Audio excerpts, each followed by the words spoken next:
안녕하십니까, 레필입니다. 2월 21일 두산 에너빌리티 보도록 하겠습니다. 증시 먼저 보겠습니다. 코스피 0.16% 상승했고요. 코스닥은 0.57% 상승했습니다. 자, 오늘은 크게 수급 변화가 없었고요. 증시 흐름도 큰 변화는 없었습니다. 눈에 띄는 것은 이제 코스닥이 조금 더 상승을 해서 800포인트에 좀 더 근접을 했다라는 것이고요. 코스피는 2450선 계속해서 비슷한 위치에서 횡보를 좀 하고 있습니다. 지금 확실히 이제 증시가 하방 경직성을 보이면서 하락보다는 계속 이제 버티는 모습이 보여지고 있고요. 지금 이제 점점 옆으로 횡보를 하면서 평균 단가를 높여주고 있습니다. 그래서 확실히 코스피를 비롯한 글로벌 증시 그리고 위험 자산에 대한 움직임이 이제 반등을 하기 위한 준비를 하고 있다라고 보여집니다. 월봉도 이제 오랫동안 횡보를 좀 했고요. 거의 이제 1년 가까이 횡보를 좀 하고 있습니다. 그래서 계단식의 하락은 이미 이제 끝이 나고 횡보를 유지를 하고 있고요. 여기서 증시에 대한 흐름 이 2500선을 넘어주는지를 주목을 해보면 좋을 것 같습니다. 일단 우크라이나 러시아 전쟁은 계속 장기화되는 조짐이 보여지고 있고요. 금리 인상은 이제 CPI, PPI 지표 이후에 조금 더 상승할 수 있다라는 그런 뉘앙스가 좀 있었지만 여전히 이제 시장은 안정적으로 진행이 되고 있습니다. 저번에도 말씀드렸지만 5%까지 4.75%에서 5%까지 올라가는 것과 5%에서 뭐 5.25, 0.25%, 25%죠. 네. 이 정도 수준으로 올라가는 게 뭐 크게 시장에 영향을 주지 않는다는 겁니다. 이제는 이미 이제 그 심리적인 마지노선을 넘어섰고요. 금리 상승분 자체가 절대적으로 좀 많이 올라와 있는 상태입니다. 그래서 여기서 뭐 0.25%를 한 번, 두 번 더 올린다고 해도 크게 지금 시장에서는 대세의 흐름을 바꿀 수는 없습니다. 그 대세의 흐름이라는 것은 이미 이제 증시는 반등하는 방향으로 가는 것이고 이제는 환율은 떨어지는 방향으로 가는 것이죠. 그래서 그렇게 진행이 되고 있습니다.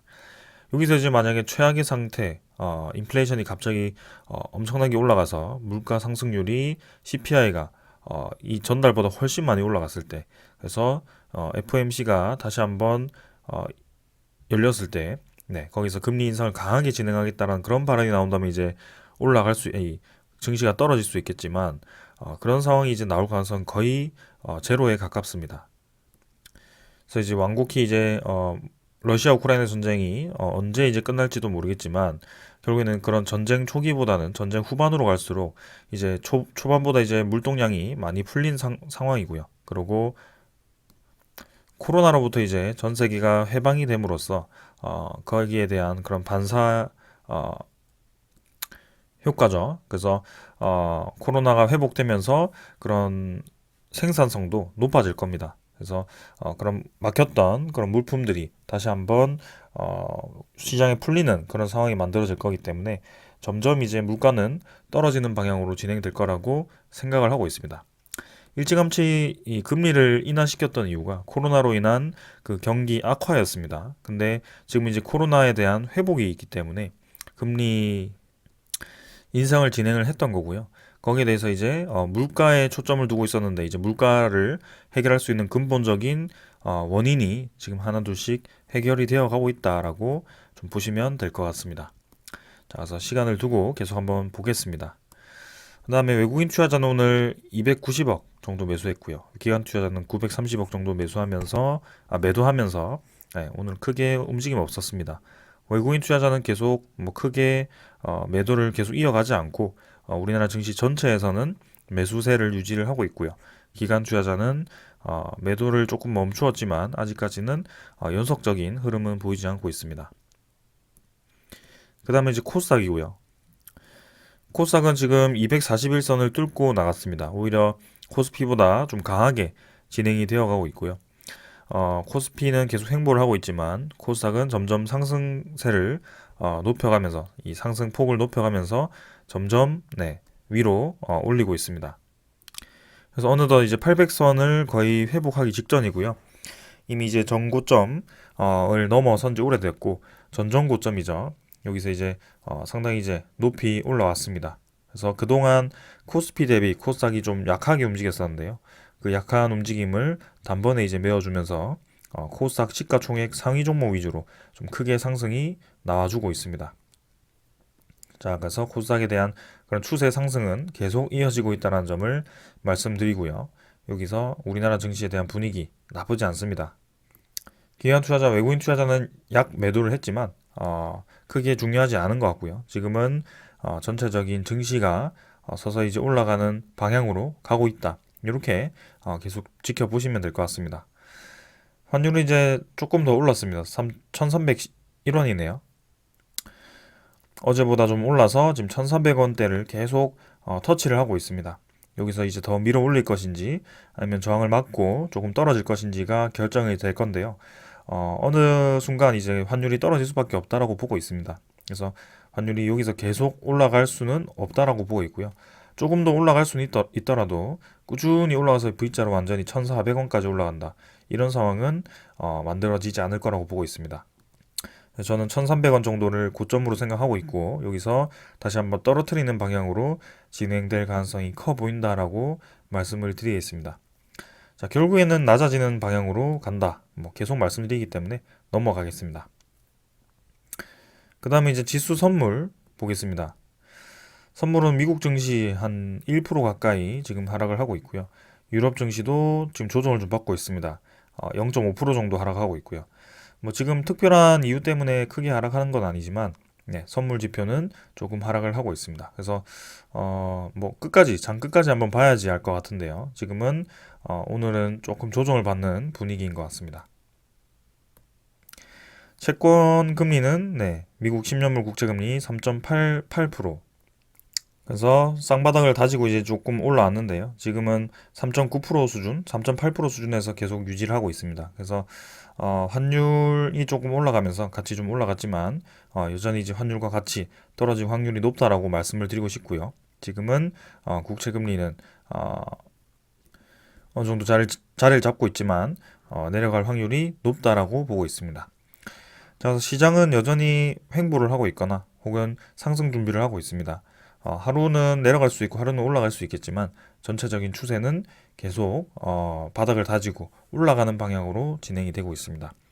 거기에 맞추어서 우리가 어떤 기업에 투자를 해서 어떻게 수익을 볼지는 시간이 해결해 줄 것으로 보여집니다. 그래서 분석을 꾸준히 지금 진행하고 지금은 때를 기다리면서 서서히 이제 물량을 모아갈 때가 아닌가 싶습니다.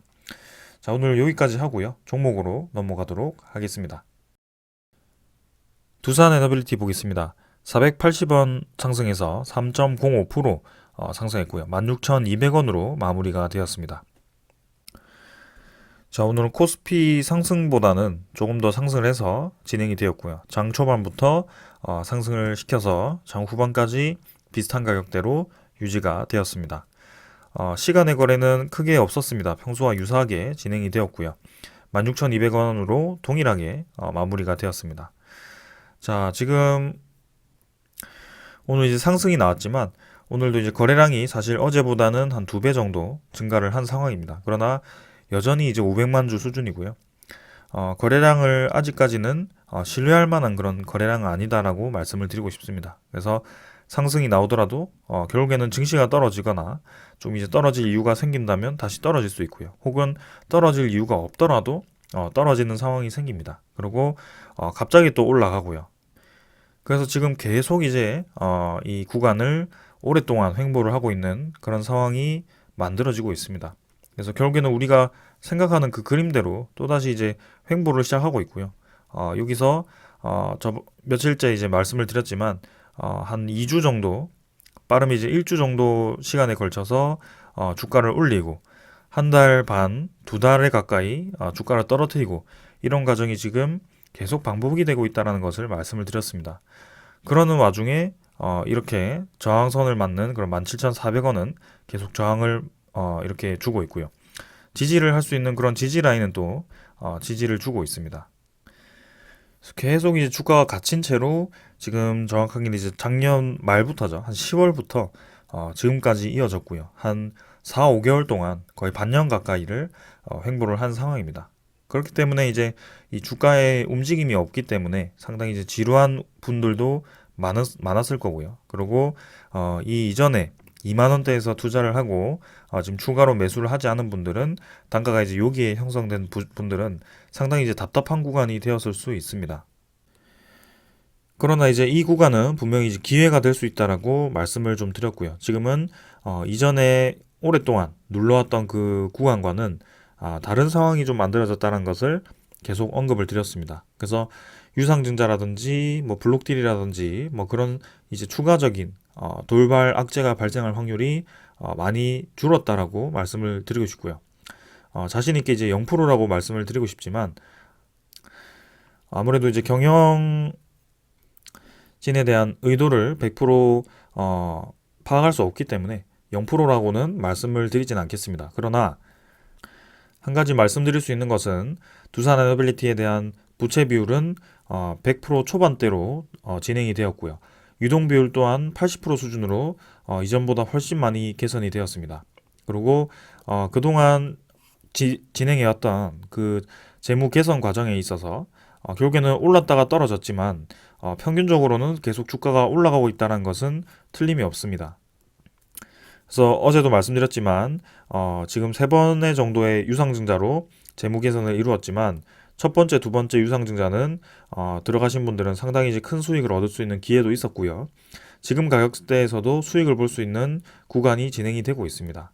그리고 세 번째 유상증자 또한 상장가가 이제 13,850원인데요. 거기 플러스 알파 신주인수권 증서에 대한 가격을 합치더라도 결국에는 수익권이 다가오고 있다는 것입니다. 그래서 유상증자 때문에 주가가 이제 조금 단기간에는 떨어질 수 있었지만 결국에는 두산 에너빌리티는 꾸준히 올라가는 방향으로 진행이 되고 있다는 것이고요. 지금은 부채 비율도 많이 개선이 되었고 앞으로는 신사업에 집중할 수 있는 그런 기반이 마련이 되어 있다라고 분석을 할 수가 있습니다. 네, 그렇기 때문에 지금 이 횡보 구간에서도 오랫동안 횡보를 했지만 추가적으로 내릴 가능성이 적기 때문에 앞으로는 이제 올라갈 것이라고 생각을 할 수 있는 거고요. 기술적으로도 이제 계속 이제 횡보를 시키면서 21선과 61선의 그런 골든 크로스가 나왔을 때 상당히 이제 크게 올라가는 그런 경험이 있었습니다. 그래서 조금 더 빨리 올라가기를 기대했지만 좀 더 횡보가 길었는데요. 지금 이 상황에서 추가적인 이제 상승이 나오면서 17,400원을 가줄지는 이번 주를 한번 봐야 될 것 같습니다. 그러나 지금 움직임을 봤을 때는 조금 이 17,400원으로 갈 확률이 굉장히 높아 보이고요. 세 번째 이제 터치를 했을 때 이 17,400원을 어떻게 돌파를 할 것인지 아니면 다시 한번 저항을 맞고 내려올 것인지를 좀 지켜보아야 될 것 같습니다. 그래서 계속해서 강조드리는 그 거래량도 주목을 좀 해야 될 것 같고요. 천천히 한번 접근을 해보겠습니다. 자, 월봉, 주봉은 크게 변화 없기 때문에 넘어가도록 하고요. 자, 오늘 수급 보겠습니다. 수급은 기관 투자자가 9만 주 매수했고요. 외국인 투자자가 88만 주를 매수를 했습니다. 자, 지금 최근에 외국인 투자자가 중간중간에 이제 좀 툭툭 던지는 그런 경향이 좀 있었는데 최근 4일 동안은 또 이렇게 급격히 매수를 하면서 그동안 또 매도했던 것을 또 다 매수를 하고 더 매수를 한 것 같습니다. 그래서 결론적으로는 꾸준히 지금 매수를 해주는 세력은 따로 있고요. 외국인 투자자도 지분이 계속 높아지고 있고, 그 다음에 오늘 같은 경우는 또 투신 6만 8천 주를 매수하면서 오랜만에 또 매수를 진행했고요. 연기금 투자자도 지금 확실히 매도를 끝내고 또 매수를 시작했습니다. 그래서 연기금 투자자와 지금 외국인 투자자는 계속 지분을 좀 늘리는 방향으로 진행이 되고 있고요. 나머지 투자자는 아직까지는 크게 눈에 띄는 매수세는 없는 것 같습니다. 사모펀드가 특히 좀 많이 매도를 좀 하고 있는데요. 일단 이 부분에 대해서는 넘어가도록 하겠습니다. 자, 그래서 수급은 계속 주목을 해보겠습니다. 지금 확실히 분위기 자체는 나쁘진 않습니다. 자, 그리고 공매도 잔고 확인해 보겠습니다. 자, 공매도 잔고가 이제 1200만 주 수준으로 증가를 해서 좀 유지를 하다가 자, 오늘 또 이제 1180만 주로 감소를 했습니다. 한 50만 주 정도 상환이 되었고요. 지금 외국인 투자자가 최근에 이제 매도를 좀 반복을 하다가 다시 한번 매수를 좀 하는 분위기로 진행이 되고 있는데요. 이 공매도 잔고를 또 이렇게 확 줄이면서 공매도 상환을 하고 있는 것인지는 한번 봐야 될 것 같습니다. 그러나 그동안 이제 JP모간 중심으로 해서 매수 매도가 이루어질 때 이 공매도가 적극적으로 이용이 되었다는 것을 보면 지금 이 상환 물량도 최근에 외국인 투자자의 매수 물량과 상당히 관련이 있다라고 볼 수 있을 것 같습니다. 그래서 어찌됐던 지금 이제 공매도 잔고가 줄어들기 시작했다는 것이 눈에 띄고요. 지금 일별 공매도 거래량이 20만 주로 오늘 또 증가를 했는데, 또 공매도 잔고를 또 늘리는 방향으로 갔을지 아니면 줄이는 방향으로 갔을지는 한번 봐야 될 것 같습니다. 그래서 이렇게 이제 공매도 수량이 늘었다라고 해도 전체 잔고가 이제 무조건 늘어나는 경향은 아니기 때문에 한번 이틀 뒤에 움직임을 봐야 될 것 같고요. 지금 최근에 이 외국인 투자자 매수가 공매도 상환으로 진행이 되고 있다는 것이 좀 그렇게 생각이 좀 들고 있습니다. 그래서 거기에 대한 이유라든지 그런 뭐 얼마나 이제 상환을 할 것인지 그런 것들이 이제 우리가 100%알 수는 없지만 추세 자체만 좀 보았을 때는 지금은 조금 반전이 있을 수 있다라고 보여집니다. 그다음에 신용 대차 잔고를 보시면은 체결이 이제 조금 또 늘었죠. 지금 한 5만 주 정도 늘어가지고 어제보다 대차 잔고가 조금 늘었습니다. 2,900만 주. 그러나 이제 뭐 평소에 유사한 상황이고요. 대차 잔고는 조금씩 이제 늘어나는 분위기지만 여전히 크게 평소에 그런 수량을 넘어서는 수준은 아닙니다. 그래서 공매도 잔고는 좀 늘어나다가 다시 감소하는 방향으로 가고 있는데요. 대차 잔고도 이제 변화가 있을지 한번 살펴보겠습니다. 일단 최근에는 크게 변화 없이 조금 이제 늘어나는 방향으로 가고 있는데요. 한번 지켜보겠습니다. 그 다음에 이제 외국인 추적 물량은 88만 주 플러스해서 또 동일하게 88만 주 진행이 되었습니다. 그래서 지금 전일도 그렇고 전전일도 그렇고 최근 며칠 동안 계속 외국인 투자자가 매수를 진행하고 있습니다. 그래서 오늘 외국인 보유율이 12.43%고요. 최근에 12.3% 이상 크게 넘어간 적이 없었던 것 같은데 오늘 또 이렇게 12.43%까지 증가를 시켰습니다. 그래서 오늘 특히 또 외국인 투자자가 많이 매수를 했는데 그 중에 JP모건이 또 이렇게 많이 매수를 했습니다. 50만 주가량을 매수를 해 주었고요. 최근에 계속 이제 매수 매도를 하루도 빠짐없이 지금 두산에너빌리티에서 나타나고 있는 모습이고요. 굉장히 공매도를 이용한 그런 거래를 좀 적극적으로 이용을 하는데 최근에는 좀 상환을 하는 방향으로 진행을 하고 있는 것 같다라는 그런 생각입니다. 최근 5일 동안의 이런 집계를 보시면 이 거래원에는 보이지 않았지만 골드만삭스가 53만 주를 매수했고요. JP모건이 40만 주를 매수를 했습니다. 그래서 지금 상위권에 이 두 증권사가 보여지고 있고 뭐 하나증권, 키움증권은 매도를 좀 했고요. 미래에셋해서 이렇게 키움과 미래에셋은 보통 개인 투자자의 매도 물량일 수 있거든요. 그래서 넘어가도록 하고요.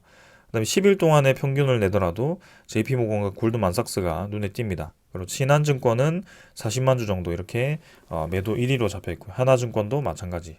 지금 그런 식으로 좀 진행이 되고 있습니다. 그래서 최근에 이 외국인 투자자에 대한 매수세는 이 JP모건과 골드만삭스 이렇게 좀 보여진다라고 말씀을 드리고 싶고요. 이 세력이 직접적으로 공매도 상환을 진행했는지는 더 보도록 하겠습니다. 아무래도 최근에 거래원에 또 활발히 움직이는 JP모건과 좀 많이 관련이 있을 것으로 좀 보여지는데요. 한번 보겠습니다. 자, 그래서 오늘 요 정도로 좀 이제 다 설명을 드렸고요. 확실히 이제 다시 한번 상승세를 위한 그런 준비를 하고 있습니다. 그래서 지금 뭐 올라갔다라고 해서 또 이대로 쭉 올라간다. 지금 완벽한 상승 추세를 탔다. 이렇게 또 말씀드릴 수 없습니다. 저희가 원하는 거래량이 아직 나오지 않았고요. 지금 박스권은 언제든 얼마든지 또 행보를 할 수 있기 때문에 지금은 섣불리 판단하기는 어렵습니다. 그냥 기술적으로 보았을 때 분명히 이제 상승을 했을 때 17,400원 가까이를 다시 올라갈 수 있다. 그런 확률이 높다라고 말씀을 드리는 거고요. 여기서 뭐 상승 하락을 반복하더라도 좀 이제 시간이 지체될 뿐 결국에는 전 두산에너빌리티가 향하는 방향은 위로 향할 것 같다라고 말씀을 드립니다. 그래서 그동안 이제 코스피가 크게 하락을 했고 그리고 오랫동안 재무 개선 과정이 있었고 그런 상황에서 이제 수급도 좀 많이 꼬였고요.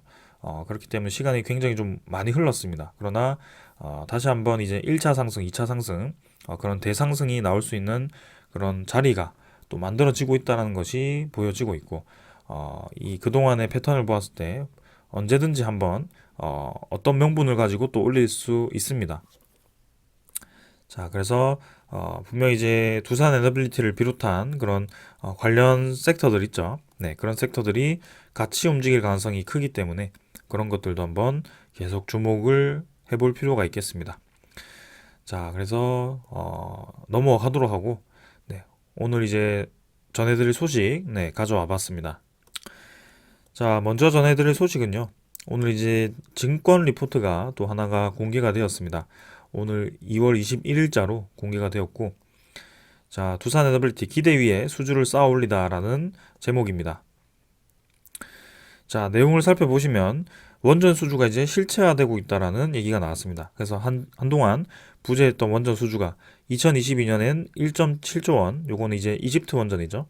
네, 이집트 기자재 계약을 항수원과 계약을 했습니다. 두산 에너빌리티가. 그래서 이집트 원전이고요.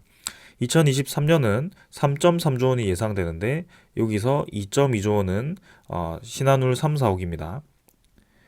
그 다음에 여기서 한 6천억 원 정도, 6천억에서 8천억 정도는 SMR이고요. 그 다음에 나머지가 이제 그 원전 관련 뭐 유지 보수라든지 그런 기자재 관련 사업이 또 있습니다. 그래서 3.3조 원, 뭐 3.2조 원 이렇게 올해 수주가 또 예상이 되고요.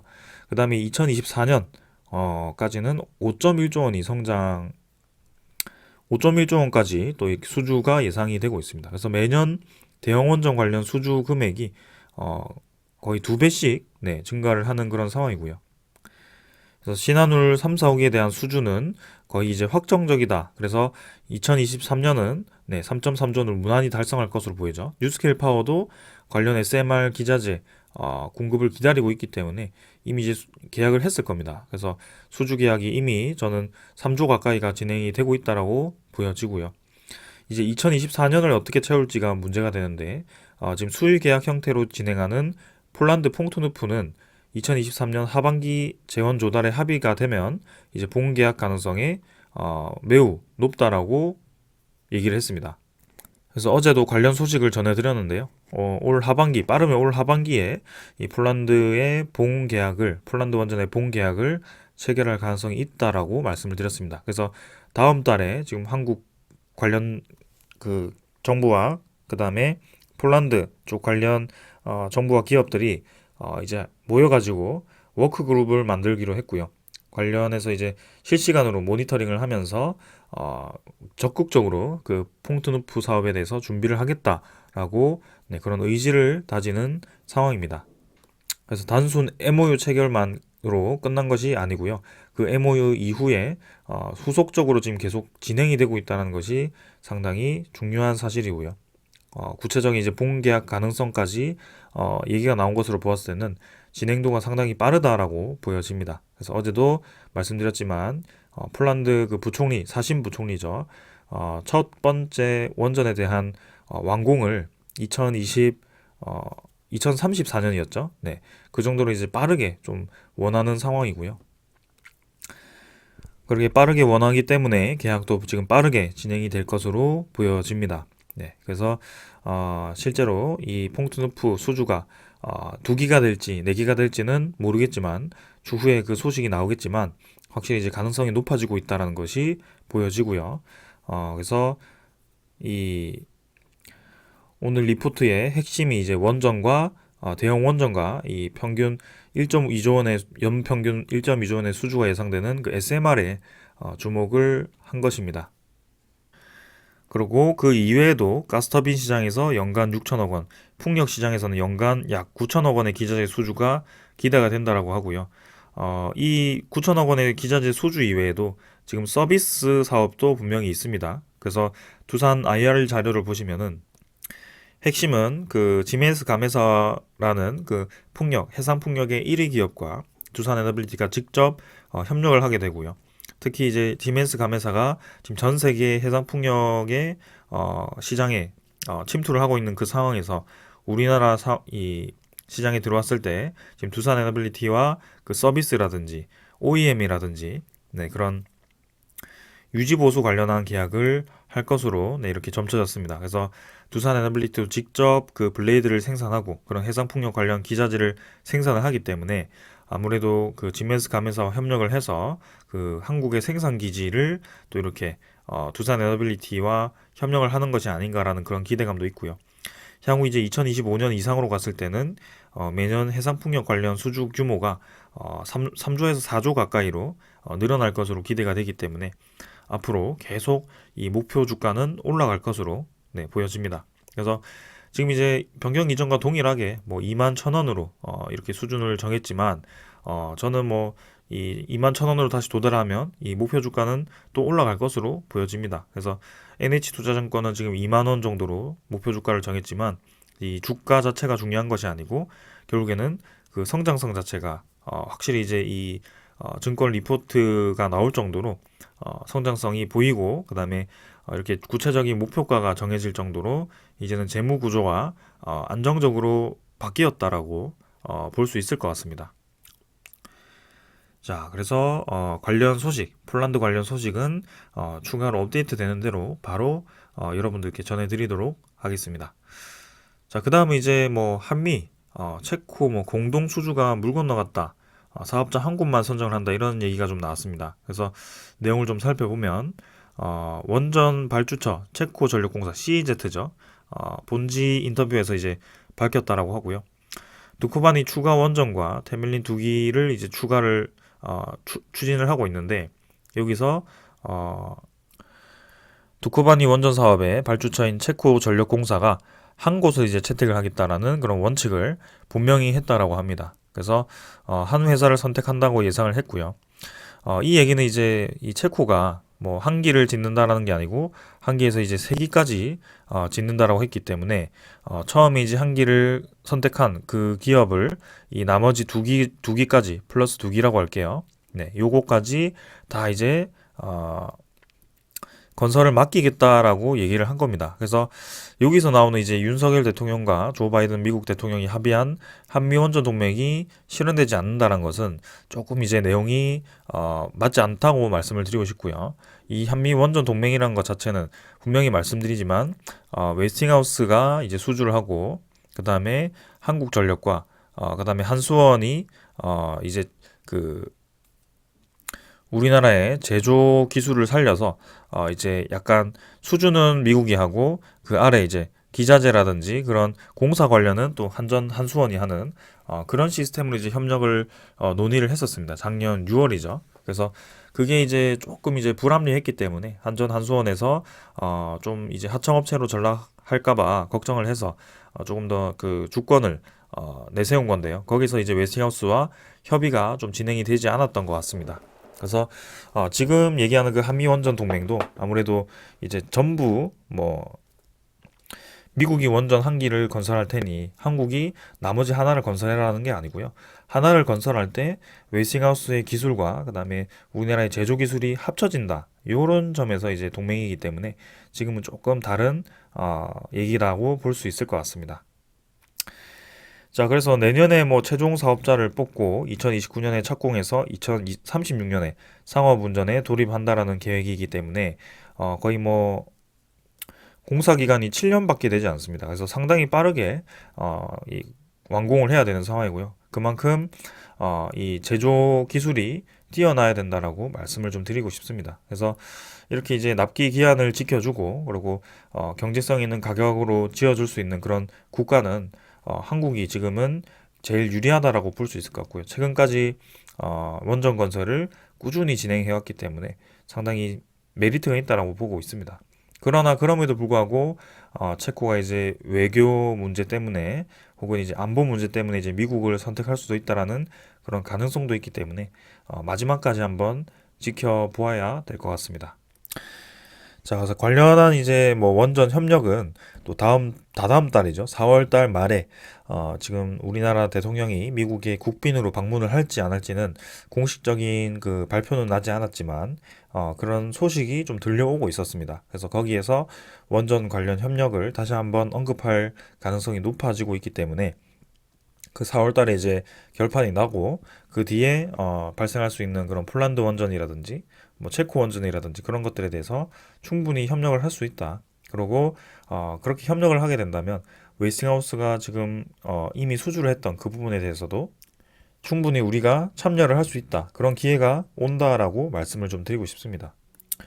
뭐 그렇게 된다면 이제 반쪽짜리 수주가 되지 않느냐, 뭐 그렇게 비판하시는 분들도 있겠지만 사실상 뭐 원전이 추가로 한두 기, 뭐 이런 시장에서 반쪽짜리 수주는 좀 그럴 수 있겠지만 지금 전 세계 원전 시장이 한두 기가 아니고 지금 거의 수십 개입니다. 네, 그래서 검토하고 있는 것이 수십 개이기 때문에 그 중에 반쪽짜리라고 해도 네, 최소 이제 뭐 대여섯 개가 되지 않을까요?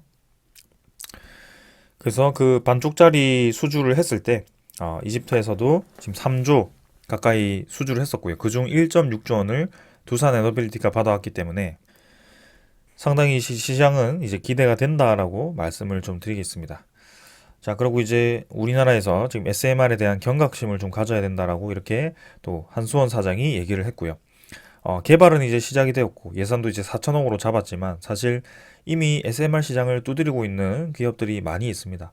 미국의 뉴스케일 파워는 이미 이제 두산 에너빌리티와 협력을 해서 기자재 공급을 받으면 본격적인 이제 착공에 들어갈 거고요. 그리고 히타치라든지 GE가 이제 협력사를 만들어서 네, 그렇게 이제 시장에 진출을 하고 있습니다. 실제로 동유럽 쪽에 지금 수주를 위해서 노력을 하고 있고요.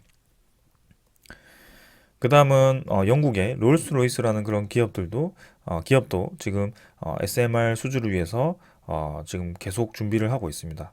그래서 이미 이제 그렇게 마케팅 활동을 할 정도로 기술이 된다라고 말씀을 드리고 싶고요. 우리나라 같은 경우는 지금 거의 초기 개발 단계이기 때문에 2028년에 상용화 목표를 두고 있지만 이미 이제 그 초기 시장을 뺏겼을 경우에는 나중에 이제 시장이 커지더라도 그 진입 장벽이 높아서 들어가기가 쉽지 않을 수 있습니다. 그런 면에서 이렇게 내부적으로 얘기가 나왔다라고 볼 수 있을 것 같고요. 그래서 개발도 빠르게 진행이 되어야 되겠지만 거기에 대한 기술의 장점과 우리나라만의 그런 장점을 세워서 또 마케팅을 해야 될 것으로 보여집니다. 그 다음은 이제 우리나라 국회에서 또 이렇게 방패물 특별법과 풍력 특별법이죠. 네, 이 두 개를 이제 통과를 시킬 가능성이 있다라고 얘기가 나왔습니다. 자, 방패물 특별법도 굉장히 좀 오래 끌리고 있는데요. 통과가 될 수밖에 없죠. 당연히 통과가 되어야 되고요. 우리나라 원전을 이용하기 위해서는 결국에는 제한된 그 저장 공간을 늘리는 수밖에 없습니다. 그래서 핵 폐기물 저장 용량을 늘려서 그 보관을 해야 되는 상황이고요. 그래서 관련해서 이제 건식 저장 용기를 사용을 할 것으로 보여지고 거기에 대해서 두산 에너빌리티의 용기가 사용될 것이다라고 얘기가 예상이 좀 됩니다. 자, 그리고 이제 풍력 특별법이죠. 풍력 특별법은 이제 많이 기대가 됩니다. 풍력 사업을 진행함에 있어서 지금 계속해서 이제 뭐 주변 주민 수용성이라든지 그런 사업 추진에 있어서 너무 이제 절차가 많아서 본격적으로 지금 절차가 진행이 되지 않고 있고 공사가 오히려 시작되려던 공사들도 지금 중지가 되고 있는 그런 상황이기 때문에 그 목표하는 그 수량을 채우기 위해서는 빠르게 추진을 해야 된다. 그래서 그런 과정을 좀 간소화한다라는 그런 특별법입니다. 그래서 아무래도 그런 법안이 통과가 되면은 해상풍력에 대한 시장도 좀 빠르게 추진이 되어 갈 것으로 보여지고요. 본격적인 이제 두산 에너빌리티의 그런 서비스라든지 아니면 그런 기자재 공급이 이루어질 것으로 보여집니다. 그래서 올해는 뭐 해상풍력이 크게 뭐 두산 에너빌리티가 엄청나게 크게 수주를 한다라고 보기는 어려울 수 있지만 이 특별법을 시작으로 해서 이제 2024년, 2025년 계속 그 시장이 확대가 되었을 때는 확실히 이제 수혜를 볼 것으로 보여집니다. 그래서 주가는 매출이 이미 증가를 했을 때 올라가는 것이 아니고 매출이 올라가기 전에 이미 성장을 예상하는 그런 시점에 올라가기 시작합니다. 그래서 저는 지금 이 시기 적절하다라고 보고 있고요. 두산 에너빌리티에 대한 급성장이 2025년부터 이미 이제 예상이 되어가고 있는 상황이기 때문에 큰 이변이 없는 한 꾸준히 지금부터 우상향을 할 것으로 좀 기대가 됩니다. 이제는 증시 핑계도 될 수 없습니다. 증시도 이미 저점을 찍고 올라가고 있기 때문에 증시가 떨어질 확률은 크게 없고요. 오히려 이제 금리가 인하하고 다시 한번 상승 사이클이 다가올 수 있는 그런 확률이 높아졌기 때문에 지금부터 꾸준히 들고 가시면 두산 에너빌리티 좋은 결과가 있을 것으로 보여집니다. 그래서 그동안 뭐 2년 동안 좀 힘든 그런 경험도 있을 수 있고요. 그 전부터 들고 오신 분들도 있을 수 있습니다. 그래서 어떤 분들이든 지금은 굳이 매도를 할 필요는 없다. 지금 구간에서는 지금 차분히 기다리거나 혹은 조금 더 떨어지면 다시 매수할 수 있는 기회가 되는 것이지만 그냥 증시의 흐름 그대로 지금 따라가도 될 것 같다라는 말씀을 드리겠습니다. 자, 그래서 오늘은 이 정도로 하고 마무리를 하고요. 계속해서 이제 좋은 흐름 이어갔으면 좋겠습니다. 네, 이번 주는 또 어떻게 마무리할지 한번 지켜보겠습니다. 감사합니다.